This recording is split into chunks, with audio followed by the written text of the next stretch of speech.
అందరికీ నమస్కారం. ఈ రోజు కథను రచించిన వారు రాజ్యలక్ష్మి గారు. హర్ష కూడా సుమ వెనకే వచ్చి పడుకున్నాడు.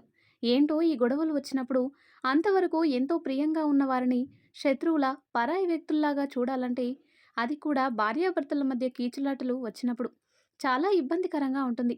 మనకి ఎంతో ఇష్టమైన వాళ్ళతో ఒకే బెడ్పై పడుకున్నా వాళ్ళని తాకడానికి, వాళ్ళతో మాట్లాడటానికి ఈగో, కోపం అడ్డుగా వస్తాయి. సుమ, సారీ తల్లి, ఏదో కోపంలో అరిచాను, నాదే తప్పు అన్నాడు హర్ష. నువ్వు ఢిల్లీకి వెళ్ళు, నేను కాల్ చేసి మాట్లాడతాను అంది సుమ. ఎందుకు? నన్ను బ్లాక్ చేద్దామనా? చూడు సుమ, నేను ఢిల్లీ వెళ్ళాక నువ్వు మాట్లాడకపోయినా నేను జాబ్ మానేసి వచ్చేస్తాను. నాకు నువ్వే ఇంపార్టెంట్ అన్నాడు హర్ష. ఈ మాటలకేం తక్కువ లేదు. అన్నీ నేను కోపంలో ఉన్నప్పుడే ఈ డైలాగ్స్ వస్తాయి. ఎంతైనా కవి కదా. అయినా ఈ సార్ మాటలపైన నాకు నమ్మకం లేదు అనుకుంది సుమ. నడుం మీద చెయ్యి వేసి నిమురుతూ మెల్లిగా మెడ మీద ముద్దులు పెడుతున్నాడు హర్ష. ఆపై నన్ను ముట్టుకోకు అంది సుమ. నువ్వు నా వైఫీ, నా ఇష్టం ఏమైనా చేస్తాను అన్నాడు. నాకిష్టం లేకుండా నన్ను ముట్టుకోకూడదు తెలుసా? నీ మీద కేసు పెట్టొచ్చు అంది సుమ. సరే, సాయంత్రం వెళ్ళి కేసు పెట్టొచ్చు, ప్రస్తుతం కోఆపరేట్ చేయి అంటూ సుమని తన వైపుకు తిప్పుకున్నాడు హర్ష. హర్షని చూస్తే ఒక్కోసారి సుమకి జాలేస్తుంది. ఏదో వాగుతాడు, సుమని నార్మల్ మూడ్లోకి తేవడానికి చాలా కష్టపడతాడు. నోరు మాత్రం కంట్రోల్లో పెట్టుకోడు అనుకుంది సుమ. ప్లీజ్, మా బంగారు తల్లివి కదా, జరిగింది మర్చిపో, నార్మల్ అవ్వు. అయినా నువ్వు నన్ను ఎన్నిసార్లు ఎన్ని రకాలుగా తిట్టి ఉంటావు, నేను గుర్తుపెట్టుకున్నానా? నువ్వెందుకు పనికిరావని కూడా అన్నావు. ఇవన్నీ నేను గుర్తుపెట్టుకున్నానా? నేనప్పుడే మర్చిపోతాను. నువ్వు చిన్న మాట కూడా గుర్తుపెట్టుకొని బాధపడతావు అన్నాడు హర్ష. నువ్వెన్ని చెప్పినా అందరి ముందు నువ్వు అరవడం తప్ప అక్కడ క్యాష్ కౌంటర్ దగ్గర ఉండేవాళ్ళు కూడా నాకు తెలిసిన వాళ్ళే. నేనింకా ఎప్పుడూ ఆ షాప్కి వెళ్ళలేను. పబ్లిక్లో ఎలా బిహేవ్ చేయాలో తెలియదా నీకు? కోపంగా చూస్తూ అంది సుమ. సారీ సుమ, బొగ్గ మీద ముద్దు పెట్టాడు. నువ్వు ఈ టైంలో ముద్దులు పెట్టకు, నాకు మండుతుంది. కోపంగా చూస్తూ అంది సుమ. కాదే, నువ్వు కోపంగా ఉన్నప్పుడు చాలా అందంగా ఉంటావు బుంగమూతి పెట్టుకొని. నాకు చాలా ముద్దు వస్తావు. నిన్ను దగ్గరికి తీసుకోవాలనిపిస్తుంది. నిన్ను అలా చూస్తే మూడు కూడా వస్తుంది నాకు. అందుకే నిన్ను బెడ్ మీదకి తీసుకొచ్చేస్తా నువ్వు గొడవ పెట్టుకున్నప్పుడు. నువ్వేమనుకుంటున్నావు? నీ కోపం తగ్గించడం కోసం రొమాన్స్ చేస్తాననుకుంటున్నావా అంటూ పెదవులపై కిస్ చేశాడు. ఏడ్సావులే, నోరు మూసుకో. నేను కోపంలో ఉంటే నీకు మూడొస్తుందా? హీరోలా కనిపించే విలన్విరా నువ్వు. నువ్వు విలన్వే అంది సుమ. అప్పుడు నువ్వు విలన్ భార్యవి. ఎంత పవర్ఫుల్లో తెలుసా నువ్వు? నన్నే భయపెడతావు. అసలు మా ఇళ్లల్లో ఆడవాళ్ళు ఎలా ఉంటారో తెలుసా? మేం దూత్ అంటే భయపెడతారు. నువ్వు నన్ను భయపెడుతున్నావు. నాలో సగం కూడా ఉండవు అన్నాడు హర్ష. కోపంగా చూసినప్పుడు నీ కళ్ళు చాలా అందంగా ఉంటాయి. ఎంత పెద్ద కళ్ళే నీవి. ఈ అందమంతా నాదే కదా అనిపిస్తుంది. ఇలాంటప్పుడు నువ్వు చాలా అపురూపంగా కనిపిస్తావు నాకు. నువ్వు పద్మిని జాతి స్త్రీవి తెలుసా నీకు అన్నాడు హర్ష. అంటే ఏంటి అంది సుమ. అబ్బా, పడుకుందాం పదా, నిద్రొస్తుంది. సాయంత్రం బీచ్కి వెళ్ళాలి. ఈరోజు నీ రెండవ కోరిక తీరుస్తాను అన్నాడు హర్ష సుమ చెయ్యి పట్టుకొని. నాకు నిద్ర రావడం లేదు, నువ్వెళ్ళి పడుకో అంది సుమ. మళ్ళీ ఏమైంది? ఇప్పటి వరకు బాగానే మాట్లాడావు కదా అన్నాడు హర్ష. నువ్వు అడిగిన దానికి సమాధానం చెప్పాను. నా కోపమేమీ పోలేదు. అందరిలో అరిచావు, నాకు చాలా బాధగా ఉంది అంది సుమ. ఈ ఆడవాళ్ళ అలకలు పోయేలా ఏదైనా మెడిసిన్ కనిపెడితే బాగుండు అనుకుంటూ సుమ దగ్గరికి వచ్చి, సారీ బుజ్జి, ప్లీజ్ క్షమించవే అన్నాడు దీనంగా మొహం పెట్టి. ఏది, ఇంకోసారి అడుగు. వాయిస్ కొంచెం తగ్గించి అడుగు. ఇంకా బెటర్, మోకాళ్ళపై కూర్చొని అడుగు అంది సుమ. సాడిస్లా బిహేవ్ చేయకు, నేను నీ భర్తని అన్నాడు హర్ష. నాకు గుర్తుంది, కానీ ఇలాంటివి చేస్తే అన్నా రెండోసారి నోటిని కంట్రోల్లో పెట్టడానికి ట్రై చేస్తావని, అందుకే చెప్పింది చెయ్యి అంది సుమ. నేను చెయ్యనే అన్నాడు హర్ష. సరే, నాతో మాట్లాడకు అంది కోపంగా. ఇవన్నీ కాదింకా, ఇలా కాదు, ప్రామిస్, పద పడుకుందాం అన్నాడు. రెండు చేతులు కట్టుకొని నేను రానన్నట్లు చూసింది సుమ. సుమని అమాంతంగా ఎత్తుకుని బెడ్రూమ్ వైపు వెళ్తున్నాడు హర్ష. నన్ను వదులు, నేను రాను అంటున్నా. సుమని బెడ్పై పడుకోబెట్టి తను కూడా పక్కన పడుకున్నాడు. లేవబోయిన సుమపై కాలు వేసి నోరు మూసుకొని పడుకో అన్నాడు హర్ష. ఎంత ట్రై చేసినా హర్ష కాలు ఎత్తలేకపోయింది సుమ. చాలాసేపు ట్రై చేసి కామ్గా ఉండిపోయింది. అందుకే మన హైటు వెయిట్కి తగ్గవాడినే పెళ్లి చేసుకోవాలేమో. 6 ఫీట్ హైట్ అని చేసుకుంటే వీడి కాలు కూడా లేపలేకపోతున్నా అనుకుంది సుమ. వీడితో గొడవ పడినా గట్టిగా కొడితే పైకి పోతాను అనుకుంది సుమ. మళ్ళీ కొంచెంసేపు పెనుగులాడింది, కానీ ఫలితం లేదు. కానీ నడుం నొప్పిగా అనిపిస్తుంది. కాల్తీ, నడుం నొప్పిగా ఉంది అంది సుమ. అప్పటికే హర్ష నిద్రపోయాడు. నువ్విక్కడే పడుకొని ఉంటాను అంటే తీస్తాను అన్నాడు. అబ్బా, నొప్పి ఎక్కువవుతుంది, తీయి అంది సుమ. కాలు తీశాడు హర్ష, కానీ అక్కడి నుండి లేవలేక అలాగే ఉండిపోయింది సుమ. 2-3 గంటల తర్వాత హర్ష నిద్రలేచాడు. సుమకి ఆ నొప్పికి నిద్ర పట్టలేదు. హర్ష సుమ నడుం చుట్టూ చెయ్యి వేసి పట్టుకుని దగ్గరికి తీసుకున్నాడు. నుదుటిపైన ముద్దు పెట్టాడు. ఏమైంది అలా ఉన్నావ్ అని అడిగాడు.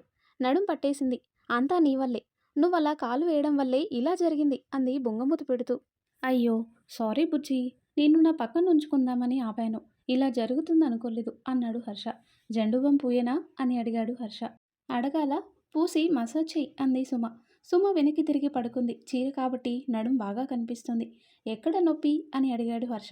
ఇక్కడ అంటూ చూపించింది. చీర కొంచెం కిందికి లాగేశాడు బాంబు పూస్తూ ఉంటే. నొప్పి ఇంకా ఎక్కువైనట్టు అనిపించింది. అంత గట్టిగానా?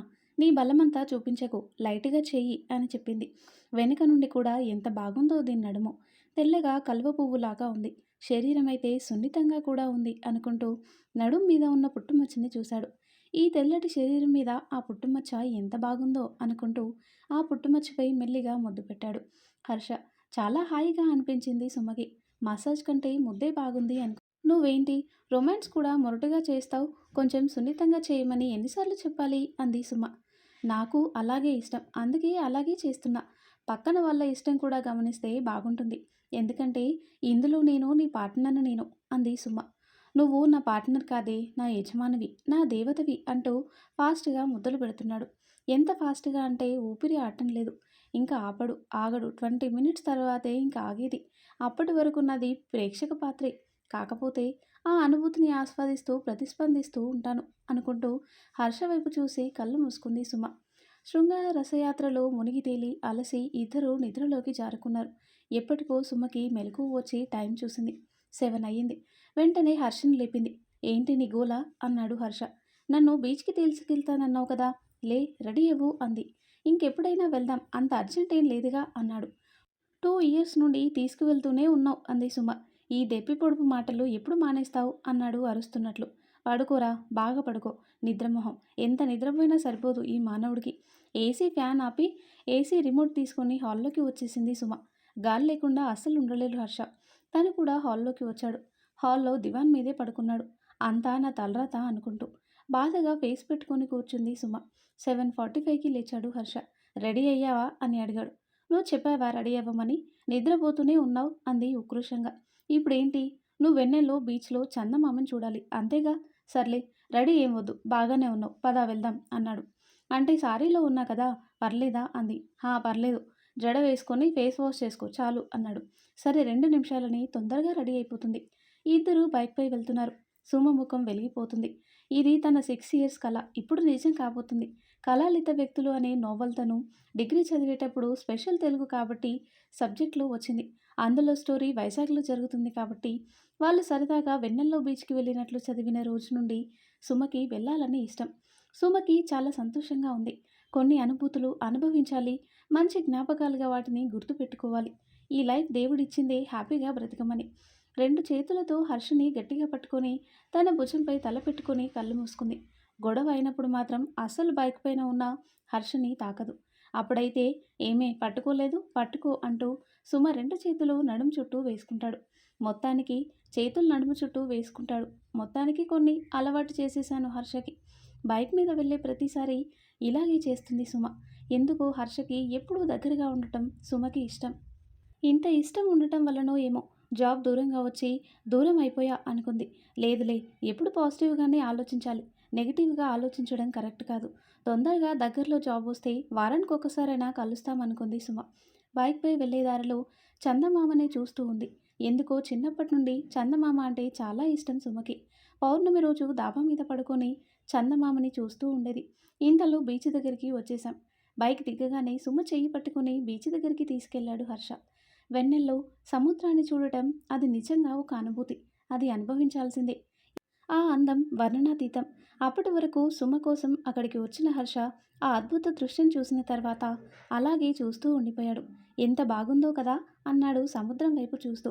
హాహాహా, సన్నటి జలపాతంలాగా నవ్వుతూ సముద్రం దగ్గరికి వెళ్ళిపోయింది సుమ. ఏయ్ దగ్గరికి వెళ్ళకు. సుమ చెయ్యి పట్టుకొని లాగి సుమని ఆపాడు హర్ష. సరే పడవపై కూర్చుందామా అని అడిగింది సుమ. సరే అన్నాడు హర్ష. ఇద్దరూ పడవ పైన కూర్చున్నారు. సుమ హర్ష చెయ్యి పట్టుకొని భుజంపై తలపెట్టి సముద్రం వైపు చూస్తూ థ్యాంక్ యూ అని చెప్పింది. ఎందుకే అని అడిగాడు. ఇక్కడికి తీసుకువచ్చినందుకు అని చెప్పింది సుమ. నీ కోరిక తీర్చడం భర్తగా నా ధర్మం అన్నాడు. మరి అరకెప్పుడు తీసుకెళ్తావు అని అడిగింది సుమ. ఈ జనవరిలో వెళ్దామన్నాడు. మరేమో నాకు సముద్రం చివర అంటే నీళ్ళల్లో నడవాలనుంది అని అడిగింది సుమ. సరే పద అంటూ లేచాడు. మరి పర్లేదా అని అడిగింది. నేనున్నాను కదే నీకెందుకు భయం అన్నాడు నవ్వుతూ. హర్ష చెయ్యి పట్టుకొని సముద్రంలో చివర కొంచెం నీళ్లు వచ్చే దగ్గర నడుస్తూ వెళ్తుంది సుమ. అప్పుడు గమనించింది అక్కడ ముగ్గురు అబ్బాయిలు వీళ్ళకి కొంచెం దూరంలో వీళ్ళు నడిచినట్లే నీళ్ళలో నడుస్తూ అరుస్తూ ఉన్నారు. ఇంతసేపు ఎవరూ కనిపించలేదు. మమ్మల్ని చూసి వీళ్ళు ఇలా చేస్తున్నారనిపించింది సుమకి. ఇంకా వెళ్దాం బుజ్జి అన్నాడు హర్ష. ఇంకొంచెం సేపు ఆగి వెళ్దామా అంది సుమ. ఆ వాతావరణం వదిలి వెళ్ళాలి అనిపించట్లేదు సుమకి. 9:30 అయింది. ఇంకా ఇక్కడ ఉండటం మంచిది కాదు. పద అంటూ సుమ చెయ్యి పట్టుకొని బైక్ దగ్గరికి తీసుకెళ్లాడు. సుమ ఏమీ మాట్లాడకుండా హర్షని అనుసరించింది. ఇంటికి వెళ్ళగానే బట్టలు సర్దుకుంటూ ఉన్న హర్షని ఏంటి ఇప్పుడే వెళ్ళాలా అని బాధగా అడిగింది సుమ. వెళ్ళాలి బుజ్జి, ఇక్కడి నుండి తిరుపతికి 3 గంటలు పడుతుంది అన్నాడు. సరే భోజనం చేసి వెళ్ళు అంది సుమ. ఆకలిగా లేదే ఇప్పుడు వద్దు అన్నాడు నవ్వుతూ. ఈ సిచ్యువేషన్ ఎప్పుడు చాలా కష్టంగా అనిపిస్తుంది సుమకి. హర్షని గట్టిగా హక్ చేసుకొని కళ్ళు మూసుకుంది. ఈ క్షణం ఇలాగే ఆగిపోతే బాగుండు, మా ఆయన నాతోనే ఉంటాడు అనుకుంది సుమ. గుండెల్లో ఏదో బాధ భయం. ఏంటో అప్పుడే 2 రోజులు అయిపోయాయా? హర్ష ఇప్పుడే వచ్చినట్టు ఉంది. టైం ఎందుకు ఇంత తొందరగా అయిపోతుంది అనుకుంది. చిన్నపిల్లలా ఏంటిది నవ్వుతూ పంపించాలి, ఏదో పిల్లాడిని హాస్టల్కి పంపించే అమ్మ ఫీలింగ్స్ పెడతావు అన్నాడు నవ్వుతూ. బస్టాండ్ వరకు వస్తావా అని అడిగాడు హర్ష. లేదు, అక్కడ నువ్వు బస్ ఎక్కి వెళ్తుంటే నాకు ఇంకా ఎక్కువ బాధేస్తుంది, నేను రాను అంది సుమ. సరే వస్తా అయితే, తొందరలో బెంగళూరు హైదరాబాద్ లాంటి వాటిలో జాబ్ చూసుకుంటా, అప్పుడు దగ్గరగా ఉంటాం, వీకెండ్స్లో నువ్వు రావచ్చు అన్నాడు హర్ష. సుమ నుదిరిపైన ముద్దు పెట్టి జాగ్రత్త, లోపల గడి పెట్టుకో అని వెళ్ళిపోయాడు హర్ష. ఏంటో ఇద్దరం కలిసి ఒక దగ్గర ఉండే రోజు ఎప్పుడు వస్తుందో అనుకుంటూ బెడ్రూమ్లోకి వెళ్ళింది సుమ. సుమ వేరు, హర్ష వేరు, టోటల్లీ డిఫరెంట్ క్యారెక్టర్స్. అవును, మేడ్ ఫర్ ఈచ్ అదర్ అంటే ఏంటి? ఇద్దరు మనుషులు ఒకేలా ఎందుకు బిహేవ్ చేస్తారు? ఏ ఇద్దరు ఒకలా ఉండరు. సర్దుకుంటూ కాపురాన్ని ముందుకు తీసుకెళ్ళాలి అంతే, తప్పదు. భర్త మీద భార్యకి, భార్యపై భర్తకి కొన్ని అసహనాలు ఉంటాయి. అవి వాళ్ళకి చెప్పుకొని అవి పోయేలా చూడాలి. అంతేకాని గొడవలు పెట్టుకోవటం వల్ల ఏమీ రాదు. సుమకి హర్ష పక్కన ఉన్న నిద్ర రాదు. హర్ష లేకపోయినా తను పక్కన లేడు అనే బాధతో నిద్ర రాదు. ఏంటో ఇంతగా ఎవరిని ఇష్టపడకూడదేమో. సుమ డైలీ లైఫ్ చాలా రొటీన్గా ఉంటుంది. పని మనిషి 8కి నిద్ర లేపుతుంది. కాల్ చేసి ఆమె ఇంటి పని వంట ముగించేలోపు సుమ రెడీ అవుతుంది. తర్వాత బోటికి వెళ్ళడం, నైట్కి ఇంటికి రావడం, ఇంతే ఉంటుంది. హర్ష పక్కన ఉంటే కొంచెం చేంజ్ అవుతుంది. వర్క్ జాబ్ చేసే వాళ్ళ లైఫ్ నాలాగే ఒకేలా ఉంటుందేమో అనుకుంటూ రెడీ అవుతుంది సుమ. కష్టపడాల్సిన టైంలో కష్టపడాలి. ఒక ఏజ్ తర్వాత కష్టపడలేము. 40-50 లోపు లైఫ్ లాంగ్ ఎవరి మీద మనం ఆధారపడకుండా లైఫ్ లీడ్ చేసేమని సంపాదించి నెక్స్ట్ హ్యాపీగా లైఫ్ లీడ్ చేయాలి. పిల్లల మీద కూడా ఆధారపడి ఉండకూడదు. అలాగని ఓన్లీ వర్క్ కాకుండా వీకెండ్స్ మన కోసం మన టైం స్పెండ్ చేయాలి. 2 మంత్స్కి ఒకసారైనా కొత్త ప్లేస్లు చూడాలి, టూర్ లాగా. ఇవి సుమ ఆలోచనలు. నిజమే కదా. పోతే తిరిగి సంపాదించలేనివి వయసు, కాలం, మనీ. వెనుక పరిగెత్తి ఎంత సంపాదించినా పోయిన కాలాన్ని కొనలేము. కానీ హర్ష మనీ ఇంపార్టెంట్ అంటాడు. ఎంత చెప్పినా వినడు. బాగా సంపాదించాలి, పెద్ద పొజిషన్కి వెళ్ళాలి, మళ్ళీ లగ్జరీగా ఉంటూ మనీ దాచిపెట్టాలి అంటాడు. తను జాయిన్ అయ్యి 6 మంత్స్ అయితే ప్రతి మంత్ సుమ దగ్గర మనీ తీసుకుంటున్నాడు. మనీ మేనేజ్మెంట్ తెలుసుకో అని చెప్తే వినడు. ఏంటో దేవుడు కూడా భార్యాభర్తల విషయంలో ఒకరు ఖర్చు పెట్టాల్సి వస్తే ఒకరు సేవ్ చేసే వాళ్ళని జోడీ ఇస్తాడేమో, ఇద్దరికి బ్యాలెన్స్ చేయడానికి అనుకుంటూ రెడీ అయ్యింది సుమ. మా సార్ ఇంకా రాత్రికి కాల్ చేస్తాడేమో అనుకుంది. సుమ మధ్యాహ్నం హర్ష కాల్ చేశాడు. హర్ష నుండి కాల్ వస్తే సుమ అలర్ట్ అవుతుంది. ఏ ప్రాబ్లం వచ్చి కాల్ చేశాడు అని. హర్షకి ప్రాబ్లం వస్తే సుమ గుర్తుకు వస్తుంది, లేదా తాగితే గుర్తుకు వస్తుంది. బాగా సంతోషం, బాగా బాధ వచ్చినా సుమకి కాల్ చేసి చెప్తాడు. హలో, ఏం చేస్తున్నావే ఉత్సాహంగా అన్నాడు హర్ష. ఖాళీగానే ఉన్నా, చెప్పు అంది సుమ. బెంగళూరులో జాబ్ కోసం అప్లై చేశాను, అది ఈరోజు కాల్ వచ్చింది అన్నాడు హర్ష. అవునా, మంచిది. బాగా ప్రిపేర్ అయ్యి ఇంటర్వ్యూ అటెండ్ చెయ్యి. ఈ జాబ్ నీకు వస్తే కొంచెం దగ్గరగా ఉంటావు మాకు. తప్పకుండా నీకు ఈ జాబ్ వస్తుంది. ఆల్ ది బెస్ట్ అంది సుమ. నువ్వు చెప్పావుగా, వస్తుందిలే అన్నాడు హర్ష. సుమకి ఈవినింగ్ కాల్ చేశాడు హర్ష. ఇంటర్వ్యూ 2 రౌండ్స్ అయిపోయాయి. 1 మంత్లో జాయిన్ అవ్వాలి అన్నారు. ఇప్పుడే రిజైన్ చేద్దాం అనుకుంటున్నాను ఈ జాబ్ అన్నాడు హర్ష. నీ ఇష్టం, అలాగే చెయ్యి అంది సుమ. ఈ మంత్ తొందరగా అయిపోతే బాగుండు, మా ఆయన తొందర నా దగ్గరికి వచ్చేస్తాడు అనుకుంది సుమ. నేను మళ్ళీ కాల్ చేస్తాను, బయటికి వెళ్తున్నా అన్నాడు హర్ష. మూవీ పెట్టుకొని చూస్తుంది సుమ. ఎప్పుడూ తప్ప మూవీస్ చూడదు. 1 అవర్ తర్వాత కాల్ చేశాడు హర్ష. ఫోన్ లిఫ్ట్ చేయగానే తల్లి ఏం చేస్తున్నావమ్మా అన్నాడు హర్ష. అర్థమైంది సుమకి హర్ష తాగాడని. ఈరోజు మా సీను అన్న కాల్ చేశాడే. ఇప్పుడే చేశాడు. నేను మా అన్నని అడిగాను. అన్నా సుమ నా లైఫ్లోకి రాకపోతే నా పరిస్థితి ఏందన్నా అని. తమ్ముడు నువ్వు ఫీల్ అవుతావని నీకు ఎప్పుడూ చెప్పలేదు. ఆ అమ్మాయి నీ లైఫ్లోకి రాకపోతే నీకు లైఫే లేదురా అన్నాడు. అది మాకు తెలుసులేవయ్యా. నేను సెకండ్ ఒపీనియన్ కోసం నిన్ను అడిగాను అన్నాను. నీకు ఒక విషయం చెప్పనా బుజ్జి? నువ్వెప్పుడు అంటావు కదా నీకు నాకంటే నందు అంటేనే ఎక్కువ ఇష్టమని. అది నిజం కాదే. నువ్వంటే నందు కంటే ఎక్కువ ఇష్టం తెలుసా అన్నాడు హర్ష. నిజమా అంది సుమ. నిజమే. అసలు నాకు ఇప్పుడు నందు గుర్తురాదే. నువ్వే గుర్తుకొస్తావు. నువ్వు నా ప్రతి కష్టంలో ఉన్నావే. నువ్వు నా లైఫ్ లాంగ్ నాకు తోడుగా నా పక్కన ఉండాలి. సరేనా? మనం హ్యాపీగా ఉందాం. నా కోపం వచ్చినప్పుడు నువ్వు కొంచెం కామ్గా ఉండు. మొండిగా మాట్లాడి కోపం తెప్పించి నాతో కొట్టించుకోకు. నువ్వేమో మొండిదానివి అస్సలు తగ్గవు అన్నాడు హర్ష. వచ్చేస్తానే. తొందరగా నీ దగ్గరికి వచ్చేస్తాను సరేనా? బెంగళూరు వస్తే వారానికి ఒకసారి నువ్వు రావచ్చు నా దగ్గరికి. లేదా నేను రావచ్చు. అంతే కదా అన్నాడు హర్ష. అంతే. అయినా చాలా హ్యాపీగా ఉంది నాకు. చాలా తొందరగా జాబ్ వచ్చేసింది నీకు అంది సుమ. ఇంకా మాట్లాడుతూనే ఉన్నాడు హర్ష. ఇంతే. తాగితే ఆపడు. ఏయ్ టైం చాలా అయింది. 12:30 అయింది. రేపు ఆఫీస్కి వెళ్ళాలి కదా. తిని పడుకో. అయినా ఈరోజు ఎందుకు తాగావు? రేపు ఆఫీస్ ఉంది కదా. లేవవేమో అంది సుమ. ఏం కాదులే లేస్తాను. అలారం పెట్టుకొని రేపు మార్నింగ్ లేపు అన్నాడు హర్ష. సరే అంది సుమ. నాకు నిద్రొస్తుంది. నేను పడుకుంటాను అంది సుమ. రోజు మాట్లాడు అని గొడవ చేస్తావు. ఈరోజు ఏమైంది అన్నాడు హర్ష. ఏమో ఈరోజు బాగా వర్క్ ఎక్కువగా ఉంది. అలసిపోయాను అంది సుమ. సరే పడుకో అన్నాడు హర్ష. ఈరోజు ఎందుకో సుమకి చాలా సంతోషంగా ఉంది. నందు కంటే నువ్వంటేనే ఇష్టమని హర్ష చెప్పడం వల్లేమో. పోనీలే ఇన్ని రోజులకి మా ఆయన మనసులోకి నేను వచ్చేసాను అనుకుంది సుమ. ఏంటో హర్షలో తనకి చాలా మార్పు కనిపిస్తుంది. ఏమిటో ఈ రోజుల్లో భార్యాభర్తలు కలిసి ఒక్క దగ్గర ఉండలేకపోతున్నాం. ఇద్దరు సంపాదిస్తే తప్ప సంతోషంగా ఉండలేని రోజులు. మాలాగా దూరంగా ఉంటూ బాధపడే వాళ్ళు ఎంతమంది ఉన్నారు. అందరూ నాలాగే బాధపడతారేమో. హర్ష పైకి అనలేదు కానీ మేం రోజు కలిసి ఉండాలని తనకి ఇష్టం. 1 ఇయర్లో అన్నీ ప్లాన్ చేసుకొని కలిసి ఉండాలి అనుకుంది సుమ. అసలు ప్రేమంటే ఏమిటి? అసలు గొడవలే పడకుండా కలిసి ఉండటమా? ఎన్ని గొడవలైనా విడిపోకుండా కలిసి ఉండటమా? 2 వేర్వేరు ప్రాంతాల్లో పరిసరాల్లో పెరిగిన వ్యక్తులు ఒకే దగ్గర కలిసి ఉన్నప్పుడు తప్పకుండా మనస్పర్ధలు చిన్న గొడవలు రావచ్చు. తప్పకుండా సర్దుకుంటూ కాపురాన్ని ముందుకు తీసుకెళ్ళాలి. భార్యాభర్తల మధ్య కీచులాటలు గొడవలుండాలి. తర్వాత భార్య అలగడం భర్త సముదాయించడం లాంటివి కూడా ఉండాలి. ఇవన్నీ లేకపోతే జీవితం చప్పగా ఉంటుందేమో.